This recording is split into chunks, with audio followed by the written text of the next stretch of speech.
Шишихаулов понаехали. Русский язык используется согласно Конституции наравне с государственным языком, выполняет функции официального языка. Да, но это не от большой как бы тоже культуры, да, то есть вот мне... Көбісі үйренгісі келмейді. Русский язык используется наравне с государственным. То есть де-факто и де-юре двуязычие. Мемлекеттік деңгейде халықты алдайды. Демек біздің жаңағы көптеген министрлеріміз ақыл есі сәл кемдеу деп айтуымызға болады. Жасай Қазақстан, алға Қазақстан.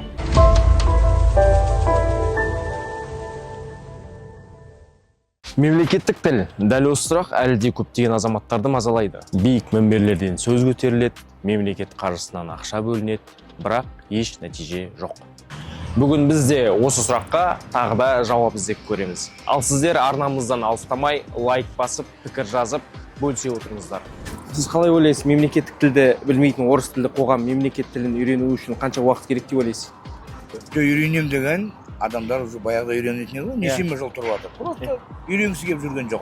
Көбісі үйренгісі келіп жүрген жоқ. Мен солай ойлаймын. Шынымен негізі талаптанса бір жыл ішінде үйренеді. Талаптанса тез-ақ үйренеді ғой, нешеме жыл тұрып жатыр. Аталар тұрып жатыр, шешелер тұрып жатыр. Дұрыс қой енді, қаншама жыл.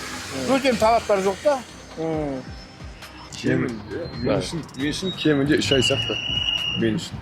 Шынымен талаптанса? Шынымен талаптанса, минимум 3 айда негізі базасын үйреніп алсақ мен үшін. Мен де солай ойлаймын. 3 айда былай сөздерін жаттап үйренсе, 6 айда акцентімен дұрыс сұрақ айтылуын меңгеріп алатын сияқты 6 айда. 3-6 ай ғой.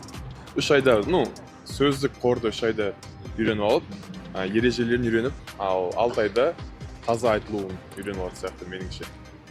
По своему опыту я могу сказать, что, допустим, иностранные языки мне дались за полгода. Каждый до уровня разговорного.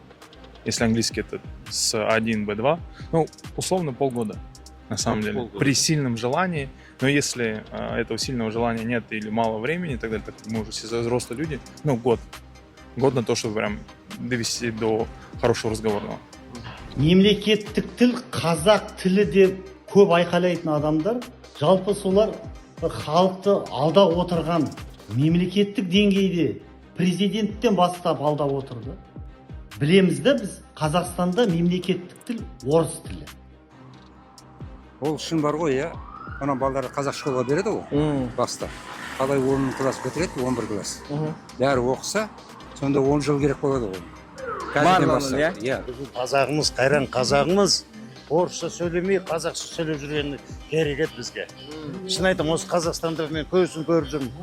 Бұлай қазақтың балалары орысша сөйлейді, соған намыстанамын, кішкене жыным қайнайды. Шын. Одан да қазақша сөйлеген дұрыс, қазақша үйреніп, қазақша сөйлеген дұрыс. Орыстардың өзін қазақша үйрету керек. Соны мойындауым керек. Қараңыздар.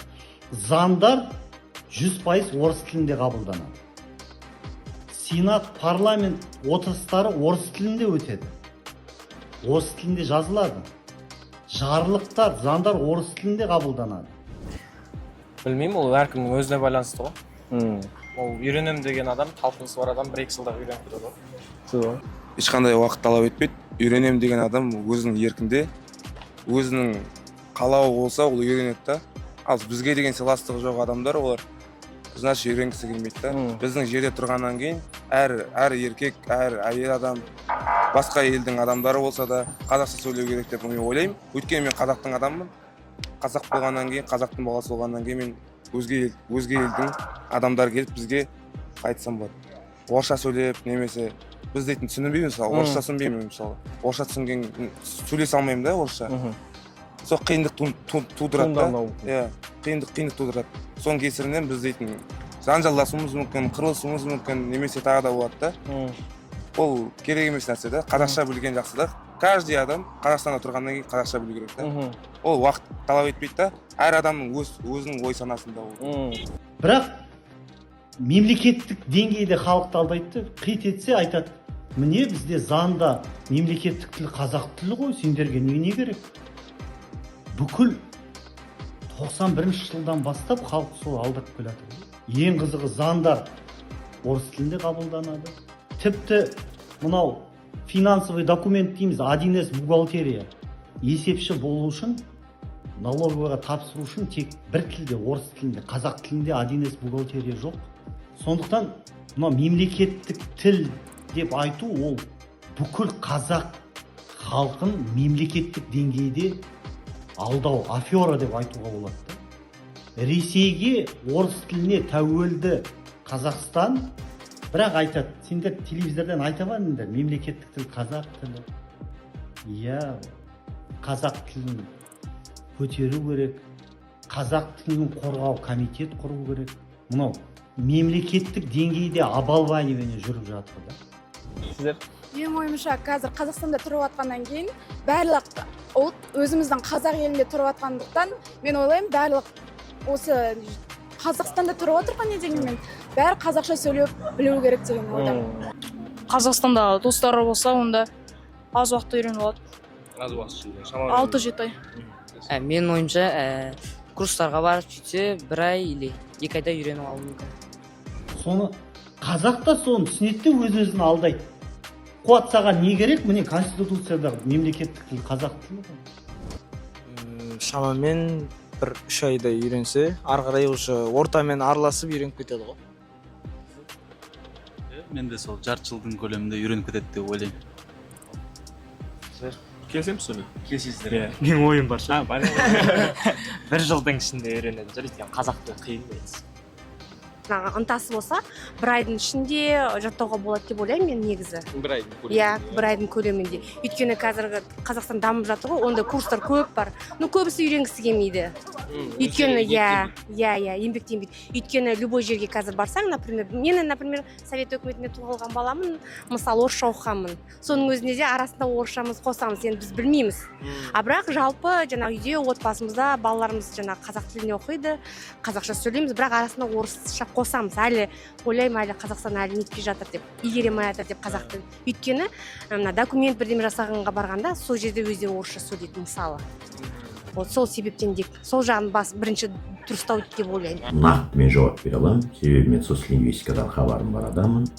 Соцлингвистикада, әлеуметтік лингвистикада бұған 3 жыл айтылған. Әлемде бұл заңдылық сияқты. Өзге тілді, басқа тілді, өзіңнен басқа тілді кез келген адам адекватты дейміз ғой, ақыл есі түзу адам 3 жылдың ішінде үйреніп алу керек. Ал егер сен 3 жылдың ішінде үйрене алмасаң, сен онда кешіріңіз топассыз. Месяца 3, мне кажется. Месяца 3, да, хватит. Да, месяца 3 хватит. Месяц, может, 3 хватит. Жалпы енді ол біріншіден адамның жасына да байланысты деп ойлаймын.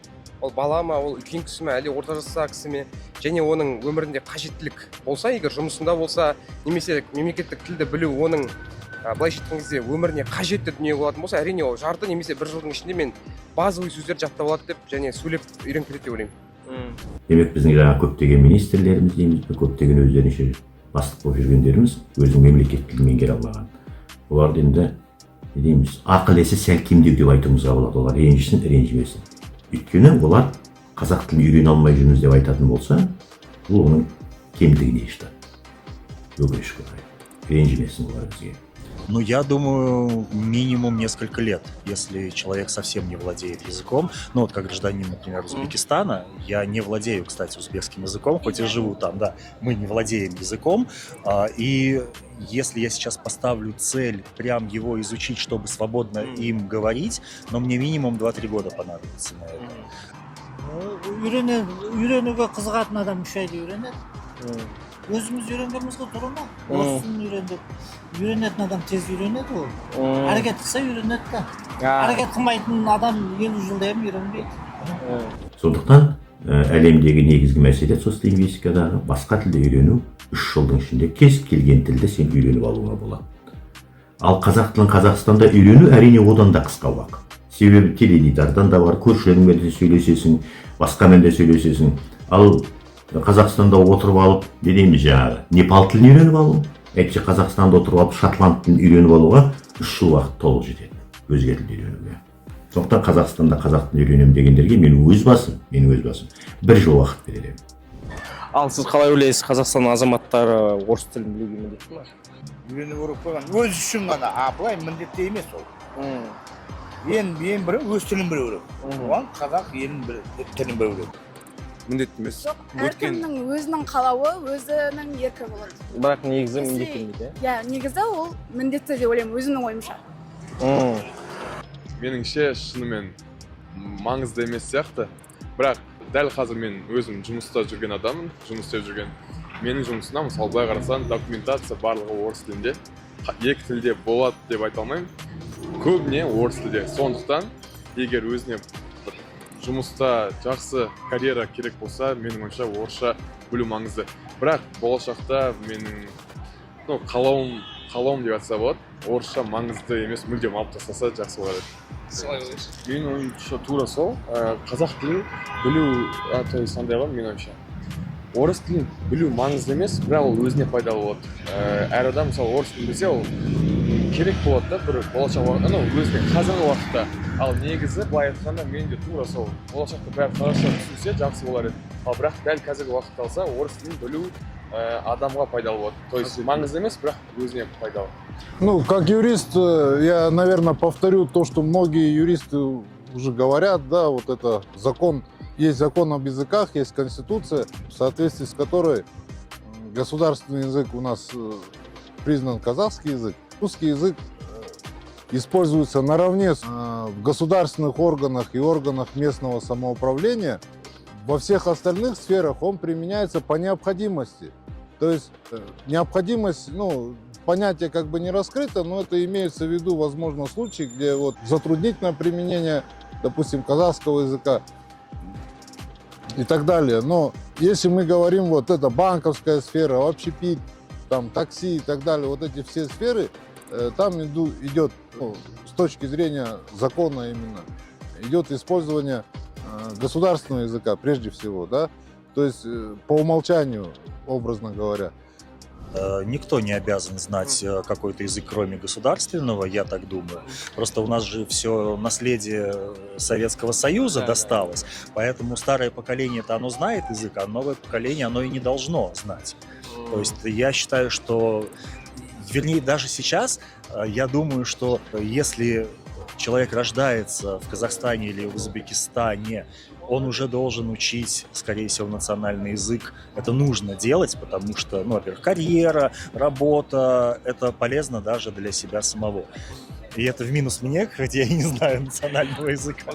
Енді міндетті деп ойламаймын, бірақ енді өздеріне жақсы шығар. Өйткені көбінесе, мысалы, мен жұмыс істейтін орындан жас қыздар келеді, орыс тілін білмейді. Бірақ осы жерде тұратын орыстар, даже қазақтар да орысша сөйлейді. Сонда жауап бере алмай қалады да, и ана кісілер уже айтатын, сіздер неге жаңағы орысша білмейсіздер? Мен ойлаймын, енді тілдің бәрін білген дұрыс, өздеріне жақсы, шет жаққа шықса да мысалы. Уже использование как бы по необходимости, оно все-таки подчеркивает второстепенный характер, да, то есть если уже невозможно, допустим, на государственном языке, да, то он может быть по необходимости использован. Возможно, там каких-то инструкций нет на казахском, там какой-то терминологии и так далее. Я думаю, что да, потому что в любом случае то, что есть база какой-то научной литературы, также там, я не знаю, способы коммуникации с миром, должны быть и русский, и английский, и казахский. Это вот должно быть именно такое синергия языков, потому что мы та страна, которая будем, я надеюсь, что будем примером для многих азиатских стран, как успешная страна. Чтобы на одном языке не сфокусироваться, а прям чтобы было несколько языков в стране, это, я думаю, идеальный вариант для того, чтобы вот в той синергии, как мы идем, единство народа. Вот примерно в таком ракурсе я вижу это все. Лично в моих убеждениях больше языков, больше коммуникации с иностранцами, так же, как и больше коммуникации с теми, кто здесь живет. Мы многонациональная страна, и для дружбы народов считается неплохим бонусом знать больше даже 3 языков, что является государственным языком английский, казахский и русский языки. Что касается государственной же власти, там он используется наравне. То есть, что такое наравне, да? То есть, человек любой может обратиться к государственной власти на русском и на казахском языке, ему обязаны ответить, соответственно, на русском или на казахском языке. Но раз такие требования идут к государственным органам, да, к органам государственной власти, то эти требования должны соответствовать требованиям госслужащим, которые вот занимают высокие посты, да, вот министры там многие, да, которые владеют, ну не владеют, слабо владеют. Здесь, видите, вопрос, если человек на казахском к нему обратился, да, а он как госслужащий обязан ответить ему на языке обращения, то как он ответит лицу, который обратился на казахском языке, вот чисто технически, понимаете, как бы я не в курсе вот этих, ну, законодательства, касающихся там госслужбы, по каким критериям там назначают, да, прямо скажу, но из смысла закона, да, там такие требования вообще должны быть, если их там нету, то их следует туда ввести. Ну, мне кажется, да, должны, потому что у нас многонациональная страна. Здесь каждый должен знать свой родной язык и язык других. Язык. Да. Может и русский там быть, и казахский. Разницы нет. жоқ өз тілін өз еліңде жүрсе өз тілін басқа тілді білу міндетті емес деп ойлаймын. көрші мемлекеттің тілі. Иә. Әркімнің өзі ойы басқа, тәрбиелері басқа. Сол.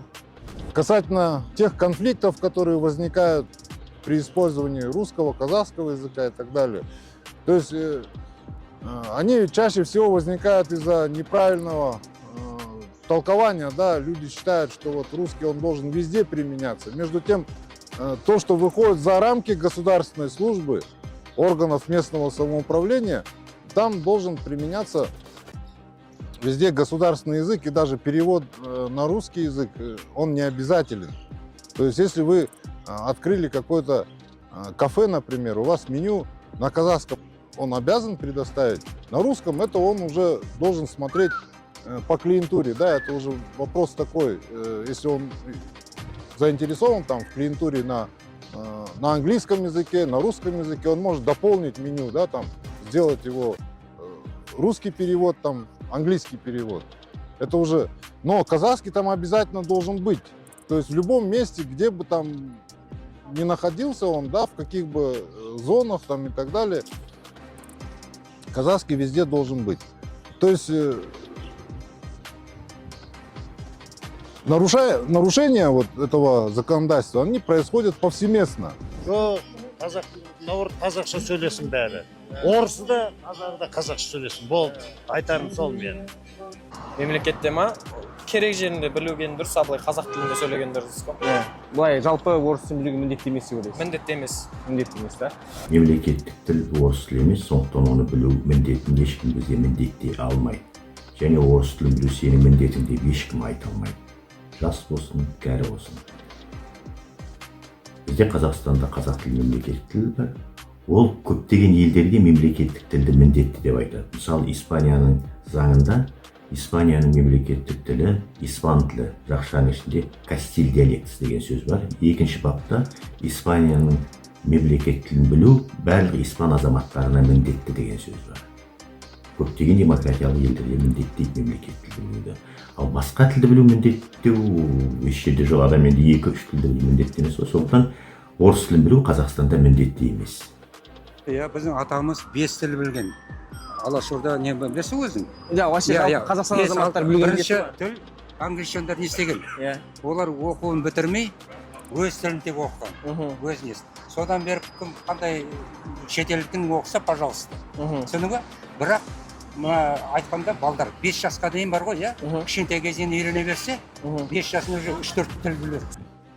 Жоқ, мен маған сызса қазақ тілі мен ағылшын тілін қосады қатарға. Орыс тілі қазір білмеймін.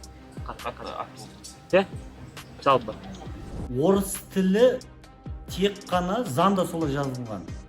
Жергілікті өзін-өзі басқару органдарында. Ол деген әкімшілік тек қана қолдану мүмкін болды. Құжаттар қазақ және орыс тілінде деп заңда жазылған.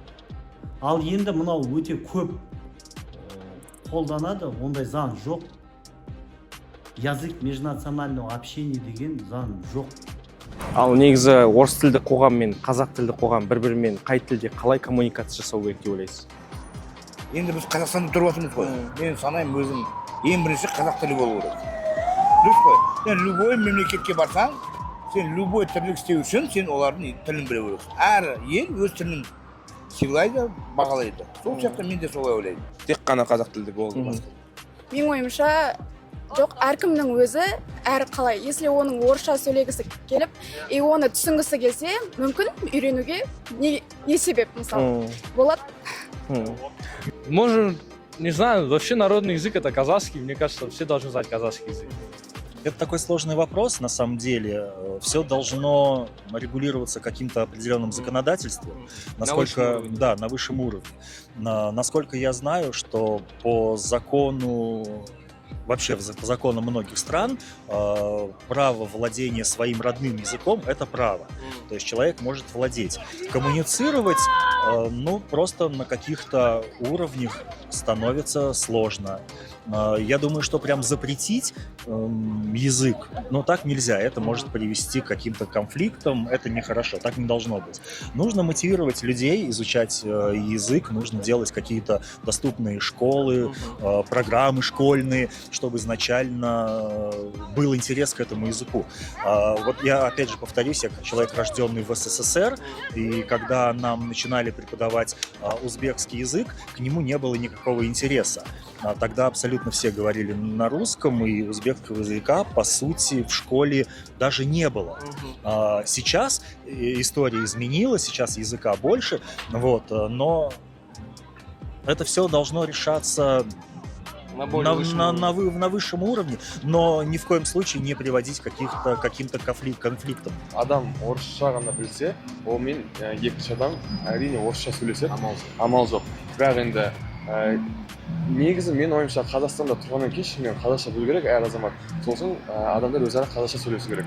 Ал бірақ қазір амал жоқ, енді әр адам бір-бірімен қазақша білмейтін болса орысша сөйлесетін болады. Енді ол ал былай қарасам мен өзім әртүрлі қызмет алғанда мен тек қазақша сөйлеймін. Былай айтқанда дүкенге бардық делік. Қазақ тілін талап етсем, ол айдан анық. Мысалы мен достарым бәрі біледі. Ресторанға, дүкендерге, магазинге барлығына барғанда тек қазақша сөйлеймін алдымен. Егер маған орысша сөйлеп жатқан кезде ғана бірақ орысша сөйлеймін ғой. Айтқанда бірақ тұрмыста меніңше тек қазақша болған нормально. Хороший вопрос с этим, допустим, мен қазақша сөйлеймін, бірақ менде шамалы сөздер жетпейді, акцент бар, сол үшін мен более на русском говорю, да. Но я думаю, что любой способ коммуникации, допустим, какой самый главный язык, естественно, казахский. Это без разговоров должно быть. Но, тем не менее, именно ходить и тыкаться в том, что вот ты только-только должен знать казахский или только-только русский, это не совсем вариант, в котором мы живем, потому что у нас сколько, 130 этнических национальностей, да, там. Поэтому в любом случае, с учетом того, что мы должны в едином государстве быть, казахский главный, но чтобы и другие языки тоже существовали. Я думаю, в этом нет никакой проблемы. Бізде кезінде алғаш рет тіл туралы заң қабылдаған уақытта екінші бабымыз былай тұғын. Қазақстандағы ұлтаралық қатынас тілі орыс тілі деген сөз бар тұғын. Бұл заң екінші бап. Оны 97 жылы алып тастадық біз. Себебі бұл адам құн бұзады. Адамдардың қандай қарым-қатынас тілін алу өзі нәрсесі. Әрине біз сыртқы түріне қараймыз да, сол тілде бастаймыз. Егер орыс тілді азамат болса, қазақ тілді азамат пен қазақпен дейікші, оның қазақ тілді екенін білмейтін де шығар, әлі ауызашқа жоқ қой. Онымен сөйлескен уақыттарда ол міндетті түрде әрине қазақ тілін қолдануы қажет қарым-қатынасқа түскен уақытта. Біз де мысалы орыс тілді азаматты көрсек, көбінесе біз орыс тілінде оған қарап сөйлеуді бастаймыз. Егер ол қазақша сөйлеп кетсе, қуана-қуана қазақша сөйлейміз ғой.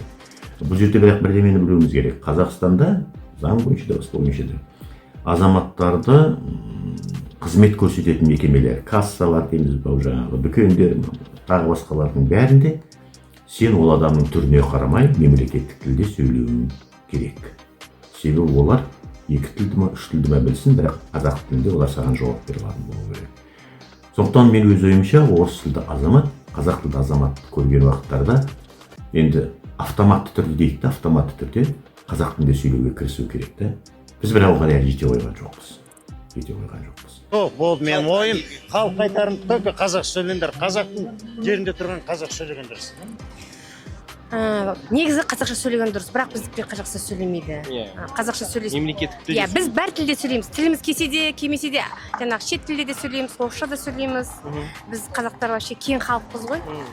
Басқа ұлттар, мен өзім бірнеше жерге саяхаттадым, мысалы, Дубайға бардым, Ташкентке бардым, өз тілінде сөйледі.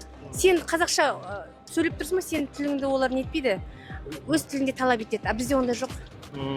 Бізде ондай жоқ. Егер де біз соны ұстансақ, жаңағы қазақша сөйлеңдер десек, мүмкін болар еді. Бірақ көрінсе, талап етсек. Иә, талап етсек. Бірақ біз талап ете алмаймыз, өйткені биікте отырғандардың өздері айтады, бәр тілді жауап беріңдер, меңгеру керек деп. Иә, а шетелде олай емес, олар өз тілдерінде сөйлейді. Когда вот человек сталкивается с нарушением прав, да, какого-то универсального рецепта, вот делайте так-то, вы там чего-то добьетесь, его нету. Ну, в каждом случае, конечно, эти факты нужно в первую очередь фиксировать. То есть, ну, это первое. Завтра там, возможно, вам затруднительно доказать будет, что... А так, если у вас возникла конкретная ситуация, вы, ну, имеете, наверное, право каким-то образом это зафиксировать, в том числе путем видеосъемки, да. Здесь вот эти доводы, что вот я не давала разрешения вас снимать, здесь не работают, потому что мы фиксируем нарушение, доказательную базу.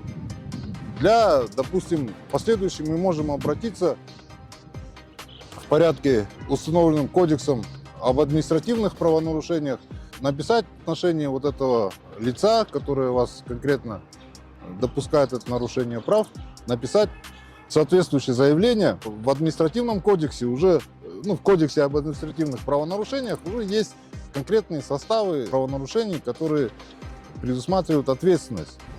Өзіміздің елдеріміз ғой, қазақ тілінде әр нәрсе болу. Мемлекеттік тілде. Мемлекеттік тіл, біздің тіліміз ғой. Кімге қай тіл ыңғайлы, солай сөйлескен дұрыс па? Солай сөйлесу керек, да?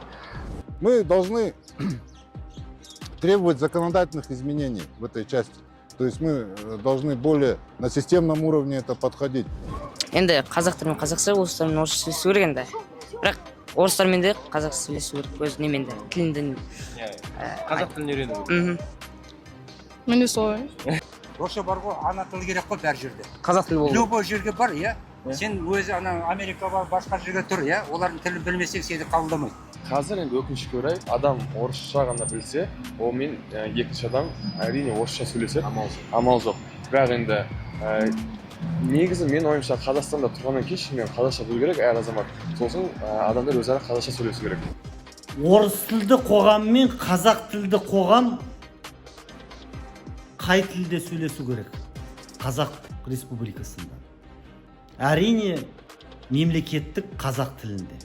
Бұл статус не үшін беріледі? Қоғам 2-ге, 3-ге, 4-ге бөлінбесін деп. Бірақ орыс тілді қоғамға біз өзіміз бір арандататын бір құрал беріп қойдық та, өзіміз заңға соны енгізіп қойдық орыс тілін. Сондықтан олар біздің тілімізді мойындамайды, мемлекеттік тілін мойындамайды. Қараңыздар. Орыс тілінде мемлекеттік статус жоқ қағаз жүзінде. Бірақ шынайы Қазақстан Республикасында мемлекеттік тіл орыс тілі. Парламентте заңдар орыс тілінде қабылданады, бүкіл жарлықтар орыс тілінде шығады, президент орыс тілінде сөйлейді, парламенттегі, сенаттағы отырыстар орыс тілінде. Қазақстанда жүрген азаматтардың бәрі қазақ тілін білсе деген ниет қой біздікі. Если, допустим, встретится человек незрячий и человек неслышащий, они могут коммуницировать языком жестом. Если один не знает языка перед стоящего, и также с другой стороны, то можно найти общий язык в другом языке. Допустим, я коммуницирую со своим другом из Германии, который хорошо знает английский. Я не знаю немецкого, он не знает русского, мы хорошо коммуницируем на английском языке. Қазақстанның қоғамын біріктіретін құрал ол мемлекеттік қазақ тілі. Сондықтан орыс тілді қоғам, қазақ тілді қоғам қазақ тілінде сөйлейді. Бір тіл, бір мемлекет. Қазақ тілі маңызды. Біздің осы тіл майданы қозғалысының лозунгтары былай қиын еместі. қазақ тілі маңызды. Бір тіл, бір мемлекет. Енді қараңыздар, тіпті біздің құзырлы органдар орыс тілін қорғап, тіпті біздің қазақ ұлтшыл патриоттарын соттап жатыр. Оған да біздің 2019 жылы лозунгымыз бар. Қазақша сөйлеу және талап ету қылмыс емес. Бұлай қарасан, Жапония, Түркия, Франция мемлекеттеріне осыны айтсан күлкілі да, қалай қағаз жүзінде мемлекеттік тіл қазақ тілі, бірақ соны талап еткен адамдар өздері сотталып қудаланып жатыр. Неге? Өйткені біз орыс тіліне тәуелді елміз. Ресейге тәуелді елміз. Тәуелсіз деген сөз жоқ. Ал шынайы тәуелсіз ел болу үшін ата заңымыздан орыс тілін алып тастау керекпіз. Бүгін біз тіл мәселесі жөнінде сұрақтарға осындай жауап алдық. Ал сіздердің ойларыңыз қандай? Осы туралы пікір жазып бөлісе отырыңыздар.